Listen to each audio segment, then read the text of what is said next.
Kung tight din yung budget nyo at gusto nyo mag-Boracay, ipapakita ko sa inyo kung saang hotel kami nagtuloy at bakit sulit mag-stay dito. Kaya halika, explore na natin ang Eurotel dito sa Boracay. Isa nga to sa pinakamura at pinakasulit na hotel na mabubuk mo dito sa Station 2. At nabook ko lang to sa Klook for only 1,200 pesos per night at dalawa na kami doon. So parang pumapatak lang kami ng 600 pesos kada isa. O diba, doon pa lang sobrang budget friendly na ng hotel na to. At kahit ganun lang siya kamura ay napakaganda at napakaayos pa din ng mga rooms nila. Kaya halika, mag room tour na tayo. So ito na yung hotel guys. Meron sila ditong cabinet, sampayan ng mga damit, keycard na din sila and double lock yung pinto. May 4 na sampayan din sila dito sa bungad. May TV at Android TV to guys ha. Pwede kayo mag Netflix. Dito naman may 4 na sampayan ulit. May salamin. And dito kami kumakain. Nag-o-order lang kami dun sa may desk nila. And meron silang menu.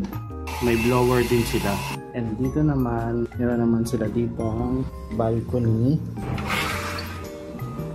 Ito yung pinakalabas ng balcony namin. So makakapagpatuyo tayo dito na damit. Naka-aircon din kami, may aesthetic na ilaw, may side table, may full body mirror. Yung kama is queen size bed, may saksakan din doon na 2. Ganito kalaki yung kama. May kasama yung 2 tubig. Pwede kayong kumuha everyday. So hindi nyo na kailangan bumili ng tubig. May telephone sila. Yan, nandito yung mga buttons ng mga lights sa toilet and buttons din ng aircon. Then eto naman yung pinakang CR nila. Dito may kasama yan na shampoo and conditioner and mga sabon. May kasama din 2 towel pero bawal ilabas. Pang dito lang siya sa room. Kung gusto nyo maglabas ng towel, pupunta kayo dun sa desk nila. Rent kayo doon ng towel pang beach. 100 yata yung rent.